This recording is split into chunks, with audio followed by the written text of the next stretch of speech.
Hello everyone, CST पर आपका स्वागत है। फ्रेंड्स, आज हमारा DSSB मैराथन का मॉडल पेपर 2 है, जिसमें हम कुछ 50 क्वेश्चन डिस्कस करेंगे।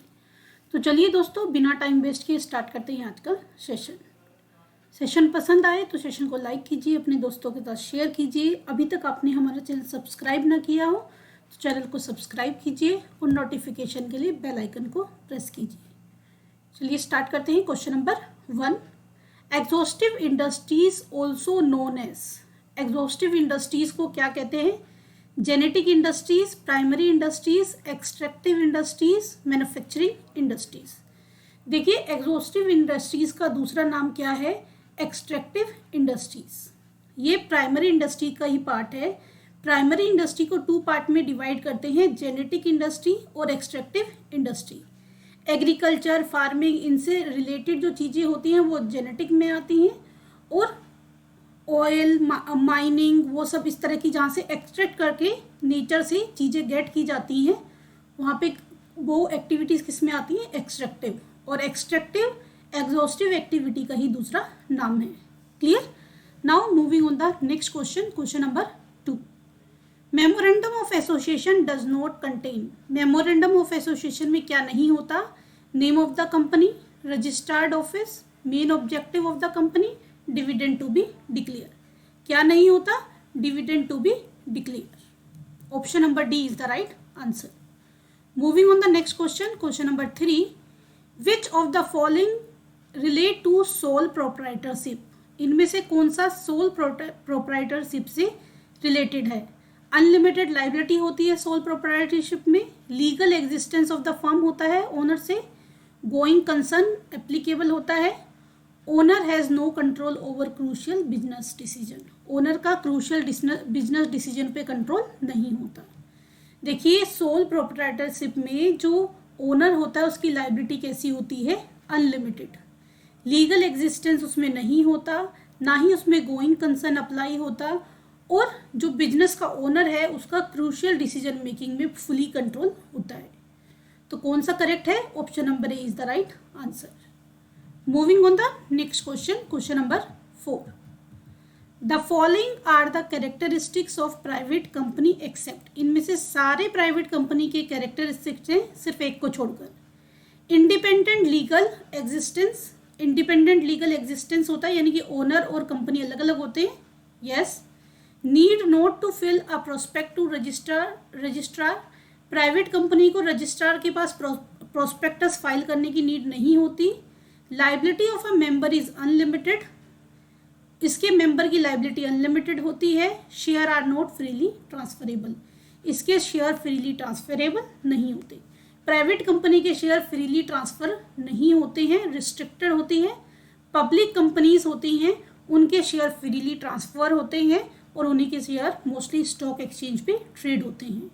लायबिलिटी मेंबर की लिमिटेड होती है, जितना उनका इन्वेस्टमेंट होता है वहाँ तक होता है, तो ये फीचर नहीं है।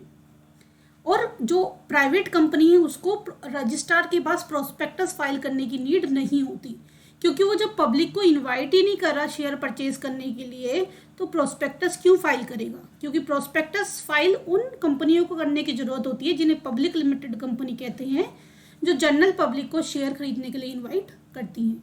तो आपसे कहा था सारी प्रॉपर्टी है एक्सेप्ट 1, तो कौन सी नहीं है? Liability of the member is unlimited.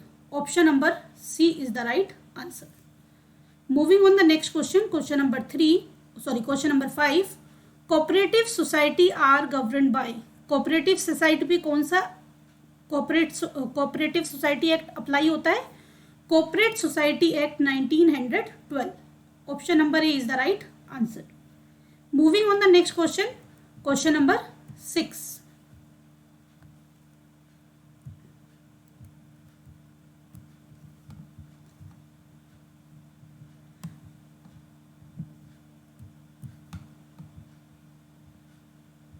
Question number 6, C warehouse used for keeping imported goods at not cleared custom duty। जिन गुड्स पर कस्टम ड्यूटी क्लियर नहीं होती उनको कहाँ रखा जाता है, कहाँ रखा जाता है यानी किस तरह के वेयर हाउस में रहते हैं वो?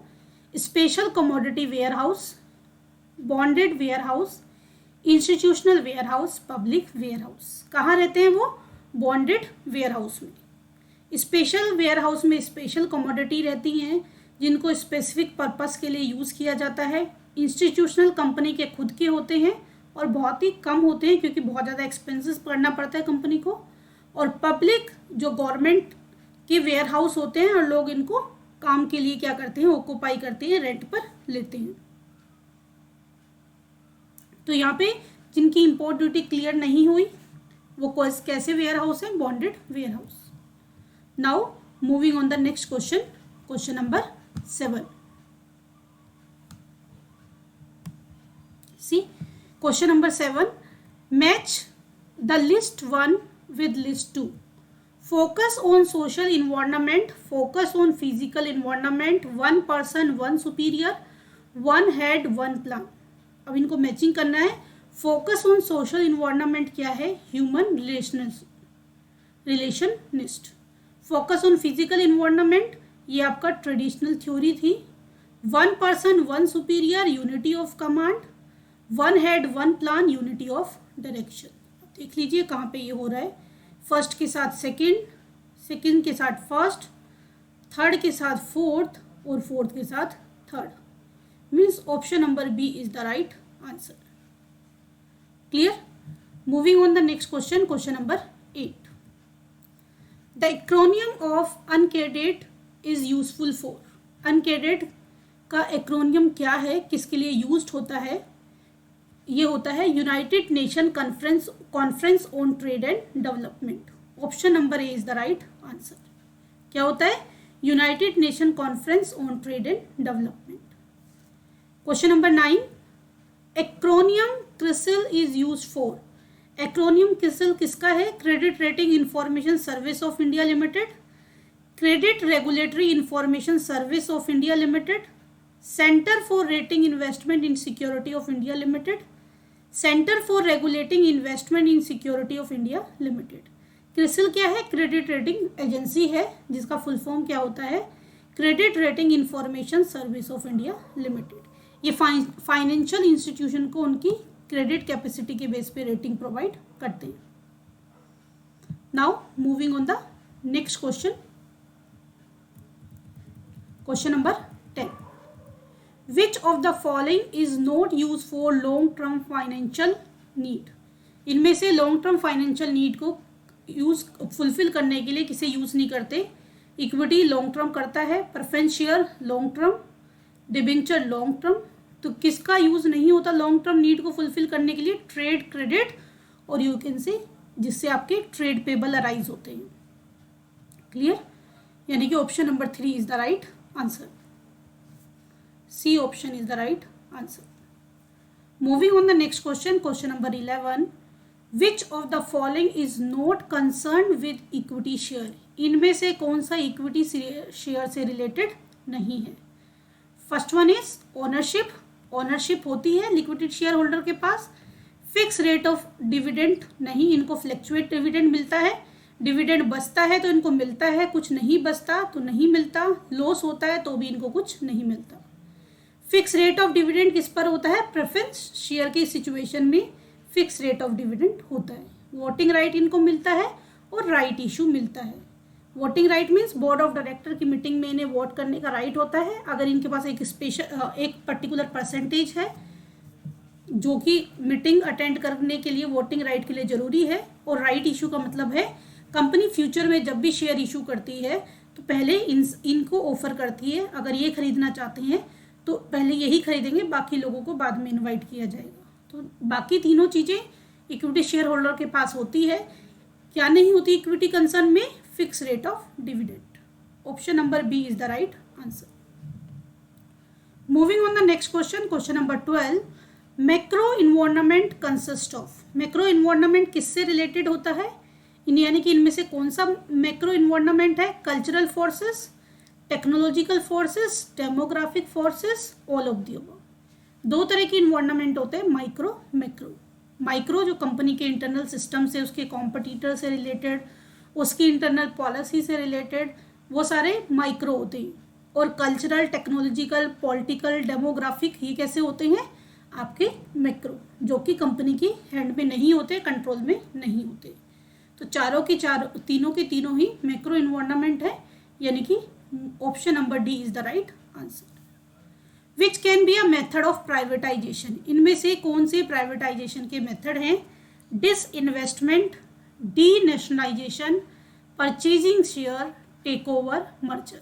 देखिए, प्राइवेटाइजेशन मतलब क्या होता है? गवर्नमेंट कंपनी को प्राइवेट कंपनी बनाना, या गवर्नमेंट कंपनी में प्राइवेट कंपनी की होल्डिंग मोर देन 50% यानी कि 51% और मोर हो जाना, क्या है? प्राइवेटाइजेशन। तो इसमें सबसे पहला तरीका आता है डिसइन्वेस्टमेंट। डिसइन्वेस्टमेंट में क्या होता है? जो गवर्नमेंट कंपनीज होती है, अपना शेयर जो है, अपनी जो होल्डिंग है, अपना जो शेयर है, वो किसको सोल्ड आउट कर देती हैं? प्राइवेट कंपनीज को। और जिन प्राइवेट कंपनीज के पास 51% या उससे ऊपर की होल्डिंग हो जाती है, तो वो प्राइवेट कंपनी बन जाती है, गवर्नमेंट का उसके में बहुत ही नाम मात्र का इंटरफेयर रह जाता है। देन डी नेशनलाइजेशन क्या होता है? जो गवर्नमेंट कंपनी है, उसकी प्रॉपर्टी, उसकी एसेट्स, उसकी जो भी वर्थ है, उसको परचेज करके पूरी कंपनी को प्राइवेट कर लेना। परचेजिंग ऑफ शेयर करके प्राइवेटाइजेशन नहीं होता, टेक ओवर से नहीं होता, मर्जर से भी नहीं होता। तो प्राइवेटाइजेशन किससे होता है? Disinvestment and D nationalisation. Option number A is the right answer. Clear? Moving on the next question, question number 14।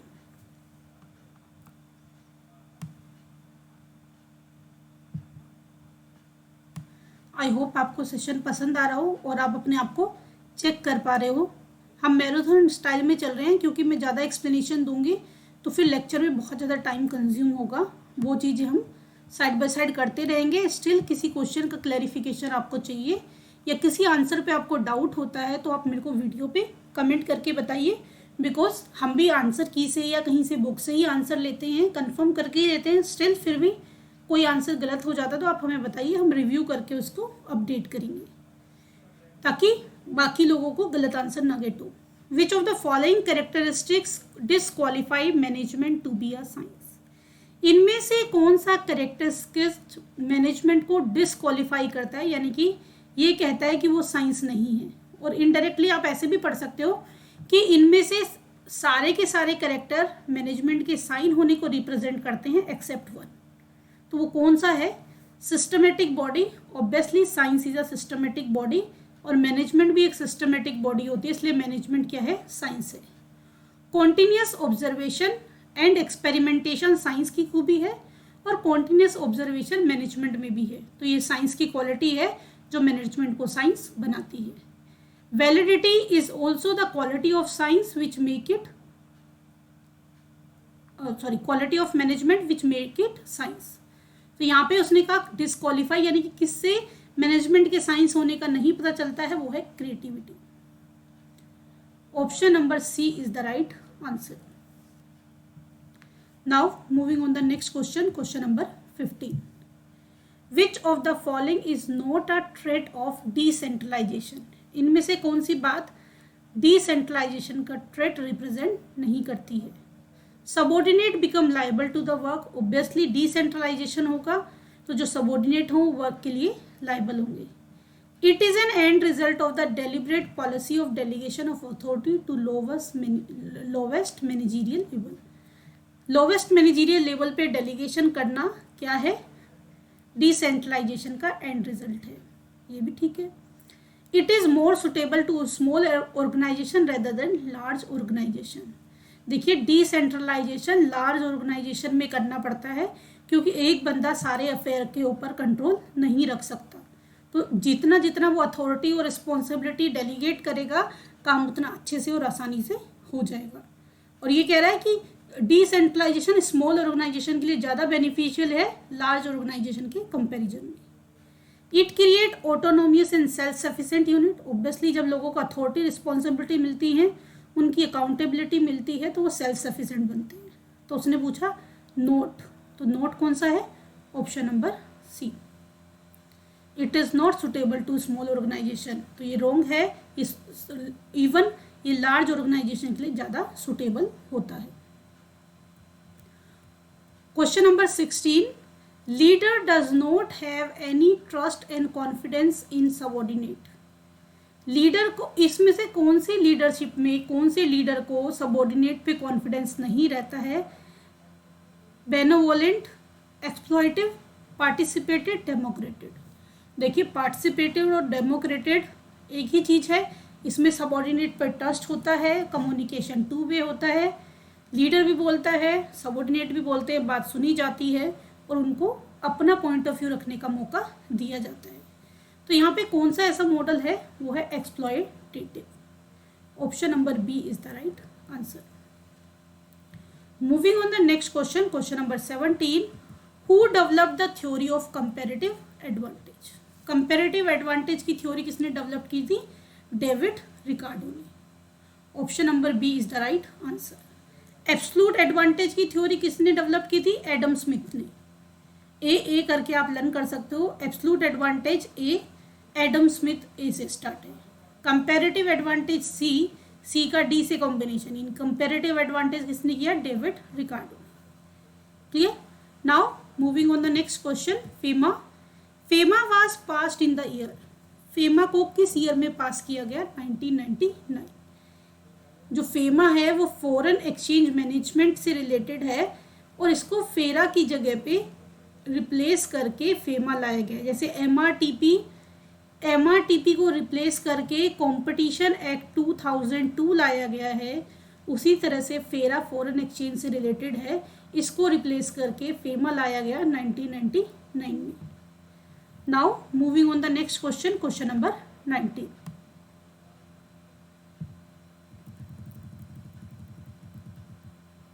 A limited company has made a sale of rupees 40 lakhs during a financial year.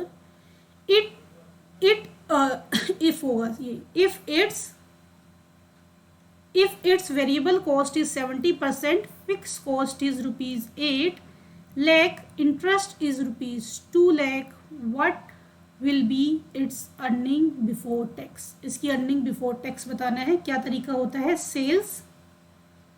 Sales minus variable cost क्या बन जाता है? Contribution. Contribution में से minus fix cost कर देते हैं, वो क्या जाता है? Earning before interest and tax.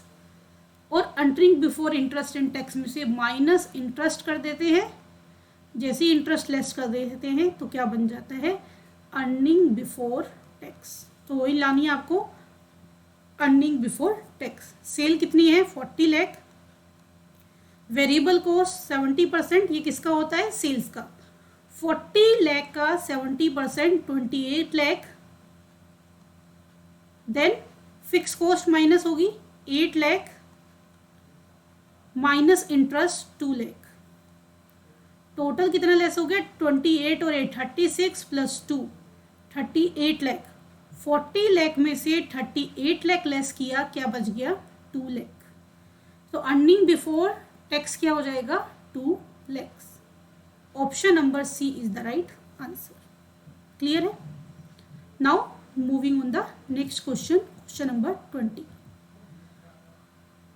Percentage change in earning share due to percentage change in sales is known as.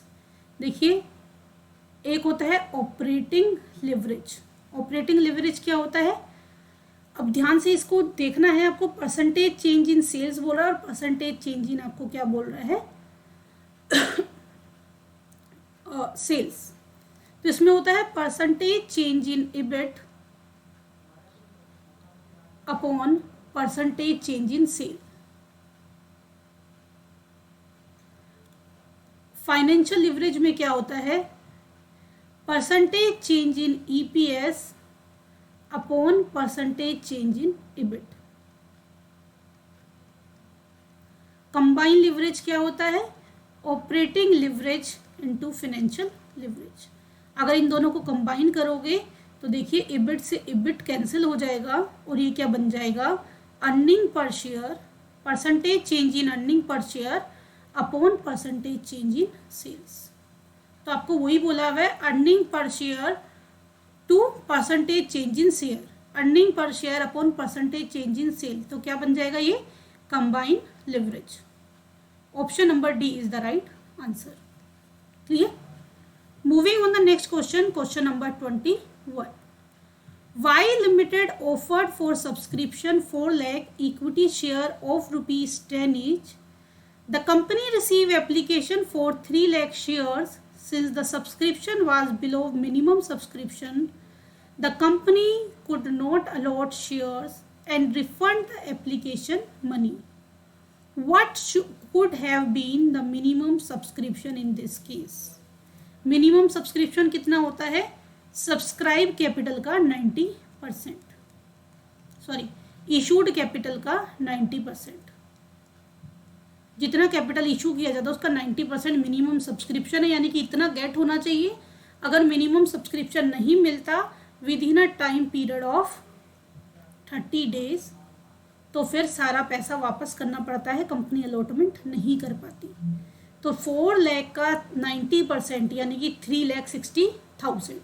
अब से मिनिमम सब्सक्रिप्शन ही पूछा तो कितना हो जाएगा? 3,60,000। जो मिनिमम सब्सक्रिप्शन का मनी है उसको रिटर्न करना होता है 10 to 15 days में। सेबी के अकॉर्डिंग 10 to 15 days में उसको वापस करना होता है, और कंपनीज एक्ट ने इसके लिए टाइम डिफाइन किया हुआ है 15 days। ठीक है, तो आप ऑप्शन के अकॉर्डिंग देख लेना, आपको 10 या 15 गिवन है तो वो आंसर होगा। अगर 10 और 15 दोनों है तो 15 आंसर होगा। ठीक है, according to that you will solve. Moving on the next question, question number 22. Debenture that are issued at substantial discount and do not carry a specific rate of interest is known as. ऐसे debenture जो substantial discount, बहुत ज़्यादा discount पे issue होते हैं और उनके ऊपर कोई स्पेसिफिक रेट ऑफ इंटरेस्ट भी नहीं होती, उनको क्या कहते हैं? Zero coupon rate debenture. इसमें क्या होता है, सपोज 100 रुपीज़ का एक डिबेंचर है, उसको इशू किया गया 80 रुपीज़ पे, और मैच्योरिटी पे 100 रुपीज़ का जो डिबेंचर था इसकी फेस वैल्यू थी 100, इसको इशू किया गया, यानी इसकी मार्केट वैल्यू क्या निकाली गई? 80। मैच्योरिटी पे जो होल्डर होगा उसको 100 रुपीज़ दिया जाएगा, और ये 80 और 100 ये जो डिफरेंस है ये होगा प्रॉफिट। इस पे कोई स्पेसिफिक रेट ऑफ इंटरेस्ट नहीं होता, जो डिफरेंस होता है फेस वैल्यू और उसकी इशूइंग वैल्यू का डिफरेंस क्या होता है? प्रॉफिट। क्लियर? तो कैसे हैं ऐसे? Zero coupon rate debentures. ये था हमारा question number 22। Moving on the next question,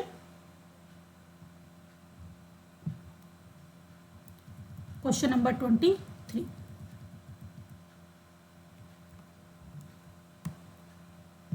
See, question number 23. While recording journal entry for interest due on debenture, income tax payable account will be. अगर आप interest on debentures due कर रहे हो तो उस सिचुएशन में इंटरेस्ट टैक्स पेबल अकाउंट क्या होगा? इंटरेस्ट ड्यू कंट्री की एंट्री क्या होती है? Interest on debenture account debit to debenture holder account to income tax payable account. आपसे पूछा इनकम टैक्स पेबल कहाँ आएगा, तो इनकम टैक्स पेबल कहाँ आया? क्रेडिट में। Option number A is the right answer. Clear? Moving on the next question, question number 24. Consumer have the right, consumer को क्या क्या राइट है? To be protected against goods and services that are hazardous to life and property. जो property और life के लिए नुकसानदायक हैं जो चीज़ें, उनके लिए प्रोटेक्शन गेट करना। To ensure whether possible access to a variety of goods and services at national price. National price पे जितनी भी गुड्स एंड सर्विसेज की वैरायटी है उनको एक्सेस गेट करना कंज्यूमर का राइट है। Both are correct. Option number A is the right answer.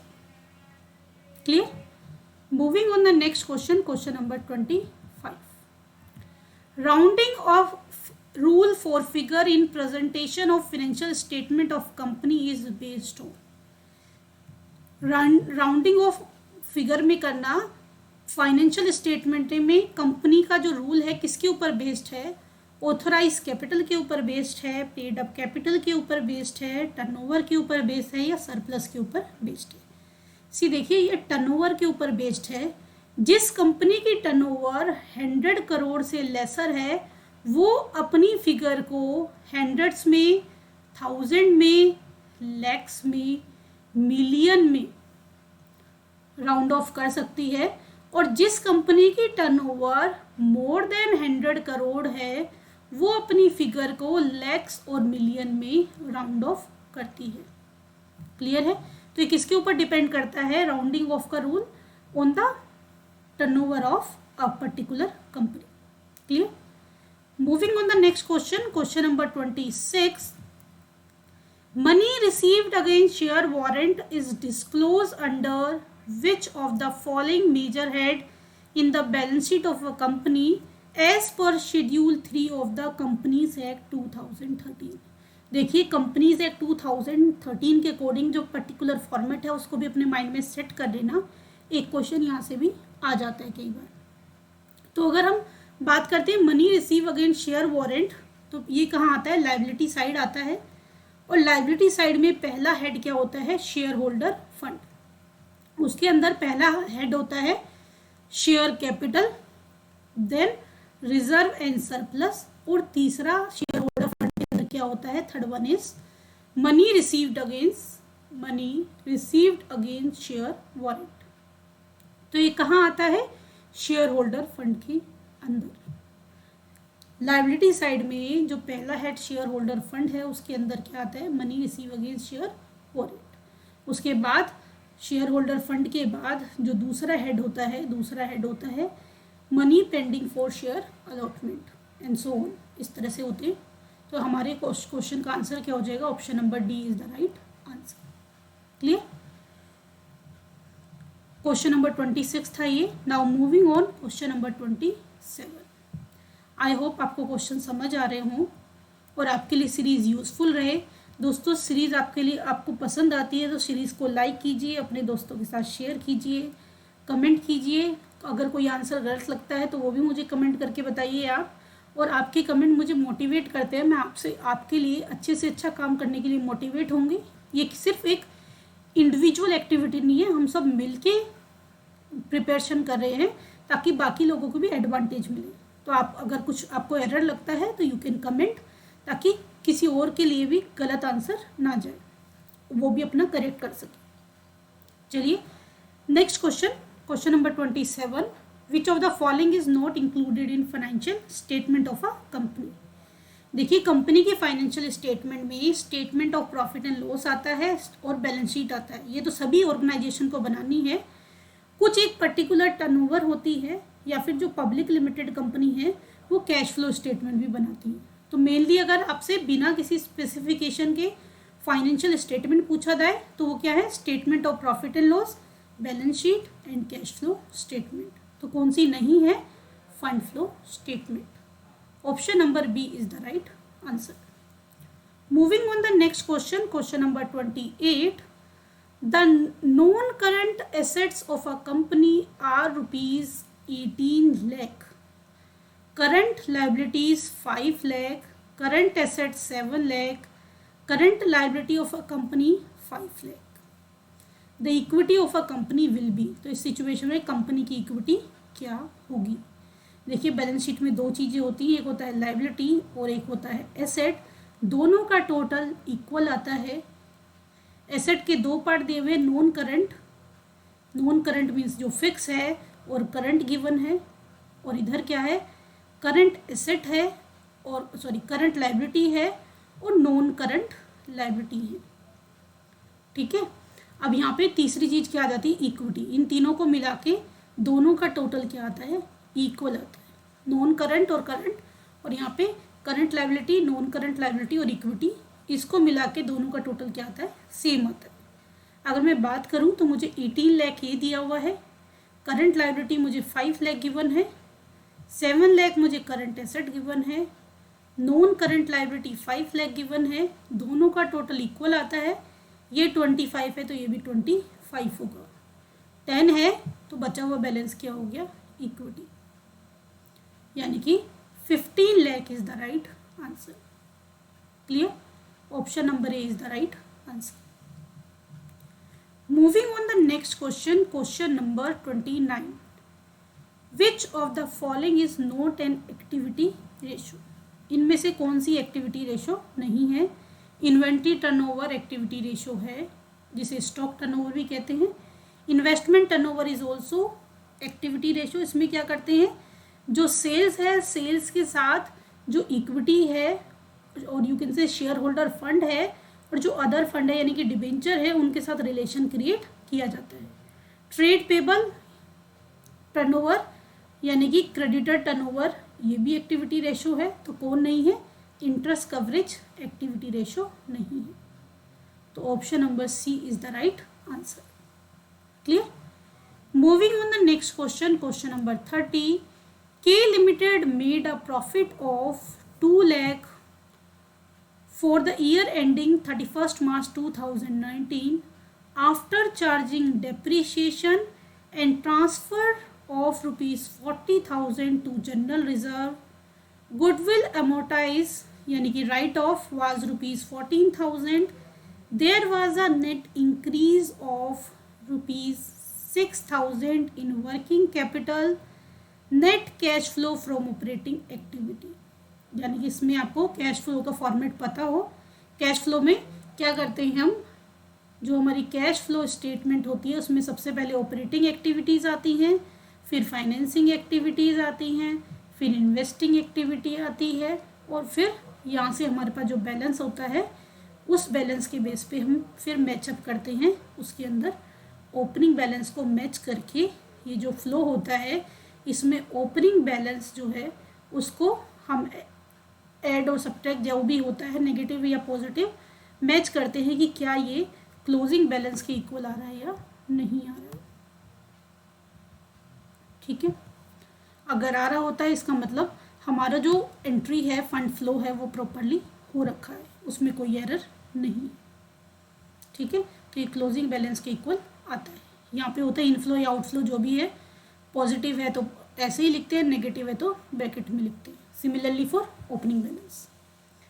अब आपसे कह रहा है प्रॉफिट है 2 lakh after charging. Obviously mostly after charging ही गिवन होता है। आफ्टर चार्जिंग का मतलब है नेट प्रॉफिट गिवन है। देखिए, जब हम ऑपरेटिंग एक्टिविटीज से कैश फ्लो निकालते हैं तो हम जो नॉन कैश आइटम है या नॉन ऑपरेटिंग एक्सपेंसेस हैं, नॉन कैश को वापस एड ऑन करते हैं, एक्सपेंसेस को, इनकम को माइनस करते हैं, नॉन ऑपरेटिंग नॉन कैश को। ठीक है, इस तरह से करते हैं। फिर जो इंक्रीज इन करंट एसेट होता है उसको सब्ट्रैक्ट करते हैं, decrease in current asset add करते हैं, increase in current liability add करते हैं, decrease in current liability minus करते हैं, एंड सो ऑन। इस तरह से प्रॉपर फंडा होता है। तो अब देखिए हम इस सिचुएशन को कैसे निकालेंगे। सबसे पहले आपको नेट प्रॉफिट गिवन है 2 लाख। 2 लाख में जो डेप्रीशिएशन है नॉन कैश है, आफ्टर चार्जिंग है तो उसे एड बैक कर देंगे डेप्रीशिएशन। कितना है depreciation? 20,000। Then transfer to general reserve, ये भी नॉन कैश है, तो जनरल रिजर्व में जो ट्रांसफर हुआ उसको भी क्या कर देते हैं, एड बैक कर देते हैं। Then goodwill write off, goodwill अगर राइट ऑफ है, अमोर्टाइज है, तो ये भी नॉन कैश होता है, इसको भी क्या करते हैं ऑपरेटिंग एक्टिविटी में एड बैक। कितना हो गया? 14 लाख। नेट, अब आपको कह रहे हैं there was a net increase in working capital. Net increase in working capital का मतलब होता है इंक्रीज इन करंट एसेट और you can say decrease in current liability. Net increase in working capital का मतलब है इंक्रीज इन करंट एसेट और decrease in current liability. अगर करंट एसेट इंक्रीज होती हैं और करंट लायबिलिटी डिक्रीज होती है तो उसको क्या करते हैं ऑपरेटिंग एक्टिविटी में माइनस। तो increase in net working capital क्या हो जाएगा? Increase in net working capital क्या हो जाएगा? माइनस। सोल्व कर दीजिए इसको, जो भी आएगा वो आ जाएगा आपका cash flow from operating activity. 2,20,40, 2,60,000, 2,74,000, 2,74,000 में से 6 गया, ये हो गया 2,68,000। Option number D is the right answer. Clear है? Now moving on the next question, question number 31। दोस्तों सेशन पसंद आ रहा हो तो सेशन को लाइक कीजिए, कमेंट करके मुझे बताइए आपको सेशन कैसा लग रहा है, ताकि मैं इसी टाइप से आपके लिए अच्छे अच्छे क्वेश्चन सेलेक्ट करके लाऊं और आपकी रिवीजन अच्छे से करा पाऊँ। Now come at question number 31। A petrol pump need to be manage as much as hospital और school. Which of the following characteristics of management is highlighted in this statement? जैसे स्कूल और hospital को manage करने की ज़रूरत है, उसी तरह से पेट्रोल पंप को भी मैनेज करने की ज़रूरत होती है। इसमें आपका मैनेजमेंट का कौन सा कैरेक्टरिस्टिक्स हाईलाइट हो रहा है? Management is dynamic function. Dynamic function है मैनेजमेंट, एक ग्रुप एक्टिविटी है, मल्टी डायमेंशनल है, हर स्टेज पे मैनेजमेंट करनी पड़ती है। Management is all pervasive. तो पेट्रोल पंप का करना पड़ रहा है जैसे हॉस्पिटल और स्कूल का, it means management is all pervasive. हर एक एक्टिविटी का मैनेजमेंट करना पड़ता है, हर एक ऑर्गेनाइजेशन का मैनेजमेंट करना पड़ता है। Moving on the next question, question number 32। Which of the following is not a component of economic environment? इनमें से कौन सा इकोनॉमिक इन्वायरमेंट का पार्ट या कंपोनेंट नहीं है? पब्लिक डेब्ट ऑब्वियसली इकोनॉमिक है। Plan outlay in private and public sector, public और प्राइवेट सेक्टर में प्लान आउटले हो रहा है, यानी कि आउटले का मतलब इसमें इन्वेस्ट किया जा रहा है। Nature of relationship of our country with other country, हमारी कंट्री का दूसरे देशों के साथ relation. Balance of payment and change in foreign exchange, ये तो इकोनॉमिक है ही है। नोट पूछा है तो नोट क्या होगा? सी। ये nature of relation of our country with foreign countries, ये क्या होगा? Political environment. ये पॉलिटिकल इन्वायरमेंट होगा, इकोनॉमिक इन्वायरमेंट नहीं होगा। क्लियर? तो आपसे पूछा था नोट अ कंपोनेंट, तो कौन सा होगा answer? Option number C. Moving on the next question, question number 33. For delegation to be effective, it is essential that responsibility be accompanied with necessary. कह रहे डेलीगेशन ऑफ अथॉरिटी इफेक्टिव तब होगी जब responsibility के साथ क्या दिया जाएगा? Accountability, authority, centralisation, decentralisation. देखिए डेलीगेशन सक्सेसफुल तब होगा जब रिस्पॉन्सिबिलिटी के साथ क्या दिया जाएगा? अथॉरिटी। अथॉरिटी के बिना डेलीगेशन कुछ भी यूज़फुल नहीं है, क्योंकि आप डेलीगेट भी कर दोगे तो कोई उसका ही बात, सबऑर्डिनेट की बात नहीं सुनेगा उसके आगे वाले लोग, और फिर वो काम को प्रॉपरली नहीं कर पाएगा, और उसे छोटी छोटी बातों के लिए अपने सुपीरियर के पास सजेशन लेने के लिए आना पड़ेगा। तो उसको कुछ डिसीजन लेने की अथॉरिटी भी दी जानी चाहिए। Option number 34। Defending the company in lawsuit and avoiding legal complications is an activity of which of the following function of management? Company को लॉ सूट में डिफेंड करना, अवॉइडिंग लीगल कॉम्प्लिकेशन से में फंसे हुए को निकालना, क्या है? कौन सी एक्टिविटी है? Planning, organising, staffing, directing.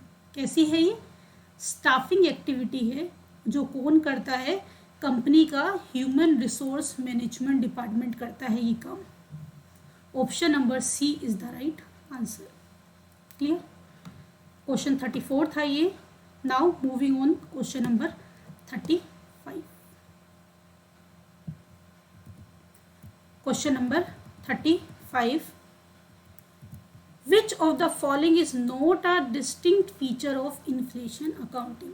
देखिए इकोनॉमिक डायनेमिक है, प्राइस अप एंड डाउन होते जा रहे हैं, तो इन्फ्लेशन अकाउंटिंग का कॉन्सेप्ट भी आजकल यूज़ किया जाता है। तो आपसे पूछ रहा है इसमें से कौन सा इन्फ्लेशन अकाउंटिंग का फीचर नहीं है? Recording procedure is automatic. Recording procedure automatic होता है, यानी कि ऑटोमेटिकली प्राइस इफेक्ट सेटल हो जाता है। The unit of measurement is not assume to be stable. Unit of measurement को स्टेबल नहीं माना जाता इस प्रोसेस में। Realisation principle are no rigid, realisation principle rigid नहीं है, कठोर नहीं है, फिक्स नहीं है, फ्लेक्सिबल है इसमें। Financial statement are prepare according to the historical cost assumption, financial statement historical cost assumption के बेस पे बनाई जाती है। तो ऑब्वियसली इसने कहा नोट रिजिड यानी कि फ्लेक्सिबल है। ये पहली की पहली तीनों चीज़ें पाई जाती हैं इन्फ्लेशन अकाउंटिंग में। इसमें हिस्टोरिकल कॉस्ट पे डेटा रिकॉर्ड नहीं किया जाता।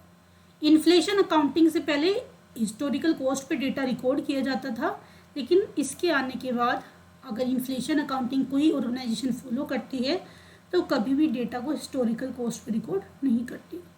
तो D is not the characteristics of inflation accounting.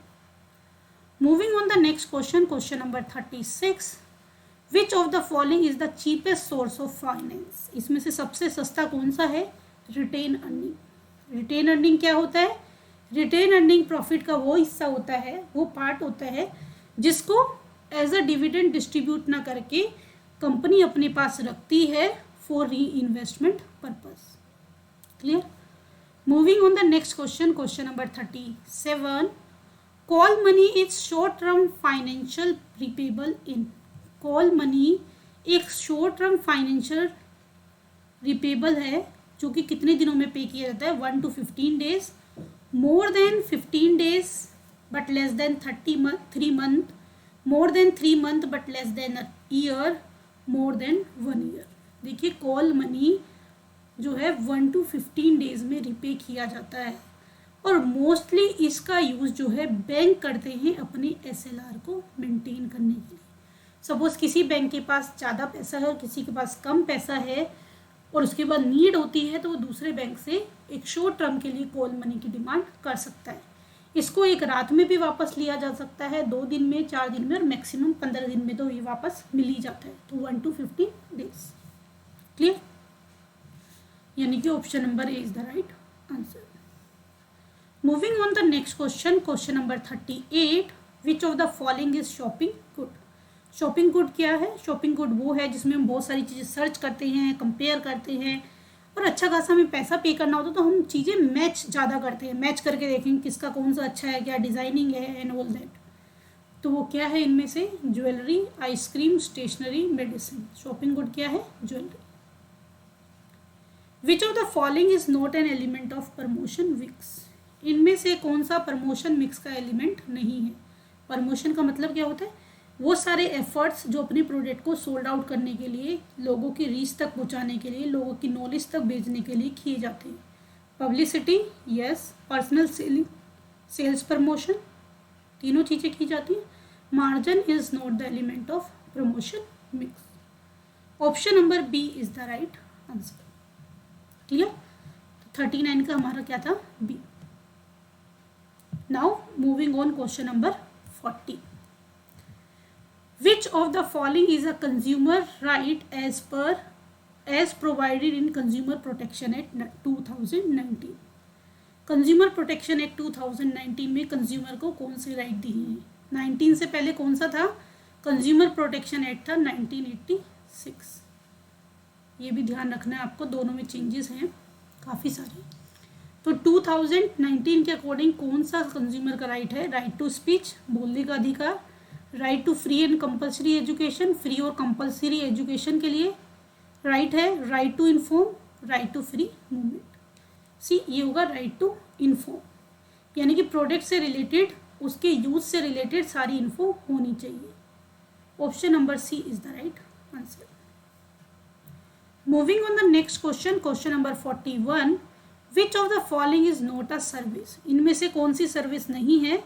Work of airline service है, वर्क ऑफ होटल सर्विस है, वर्क ऑफ अकाउंटेंट, टीचर, ये सब क्या है? सर्विस के पार्टी हैं।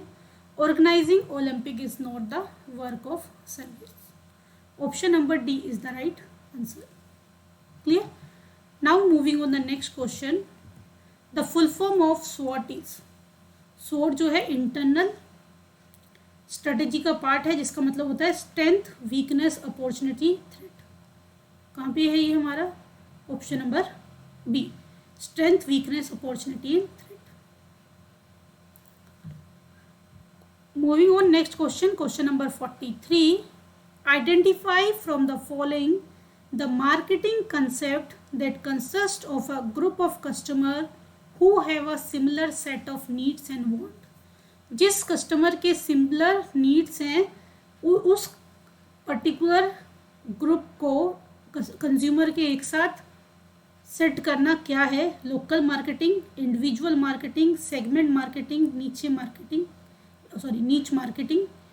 तो क्या होगा? Segment marketing. जिनकी similar set of needs and wants हैं उनका ग्रुप बनाना क्या है? Segment market. Option number C is the correct answer. Question number 44. Part of a brand that is given legal protection is called. Brand का कौन सा part legal protection provide करता है? Brand name, brand mark, brand trademark. Trademark is the part of brand which give legal protection, यानी कि आपकी company का एक ट्रेडमार्क बन जाता है जिससे कि वो प्रोडक्ट कोई और नहीं बना पाएगा.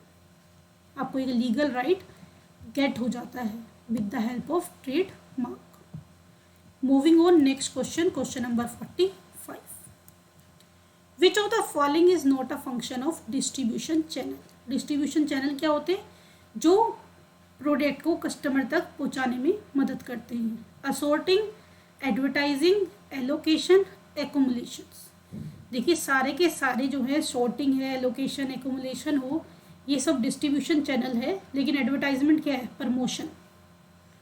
तो option number B is the right answer. Moving on, next question, question number 46. Which of the following is not a component of physical distribution?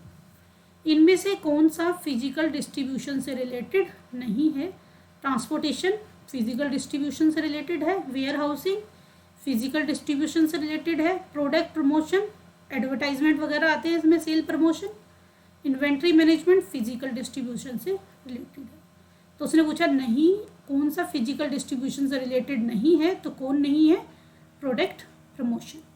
Option number C is the right answer. Moving on, next question 47. Organising event involving application of skill is which of the following sale promotion activities? Event organise किया गया है और उस event में application of skill यानी कि कुछ specialise skill लोग यूज़ करते हैं. उस प्रमोशन एक्टिविटी को क्या कहेंगे? Assign gift, draw, lucky draw, instant draw, contests. तो किसमें स्पेशल स्किल की ज़रूरत है? कॉन्टेस्ट में. देखिए गिफ्ट असाइन करने के लिए, लकी ड्रॉ करने के लिए या इंस्टेंट ड्रॉ करने के लिए किसी स्पेसिफिक स्किल की एप्लीकेशन की नीड नहीं होती. तो इसमें होती है कॉन्टेस्ट अरेंज कराने में. Option number D is the right answer. Clear? Moving on the next question, question number 48. Who among the following can not file a complaint before N appropriate consumer forum? इनमें से कौन consumer forum के पास complaint file नहीं करा सकता? Any registered consumer association, an individual who purchase goods for resale, any consumer, representative of disease consumer. तो कौन नहीं करा सकता? जो सेकेंड हैंड सेल के लिए खरीदता है. An individual who purchase goods for resale. जो रजिस्टर्ड कंज्यूमर एसोसिएशन है वो करा सकती है, सेंट्रल गवर्नमेंट करा सकती है, स्टेट गवर्नमेंट करा सकती है, कंज्यूमर खुद करा सकता है, और अगर कंज्यूमर की डेथ हो गई है तो उसके रिप्रेजेंटेटिव करा सकते हैं. तो यहाँ पे क्या होगा? कौन नहीं करा सकता? जो गुड्स को रीसेल में परचेज करता है. Option number B is the right answer. Question number 49. Coordination क्या है? A function of management, a characteristics of management, the essence of management and an objective of management. देखिए ये थोड़ा सा कंफ्यूजिंग होता है. बहुत सारी बुक में इसका आंसर फंक्शन ऑफ मैनेजमेंट दिया हुआ है, लेकिन मेरे अकॉर्डिंग अगर हम फंक्शन ऑफ मैनेजमेंट और एसेंस ऑफ मैनेजमेंट में एक ऑप्शन चूज करेंगे, then this is the most representative option. The essence of coordination is the essence of management. Option number C is the right answer. Clear? Last question, question number 50.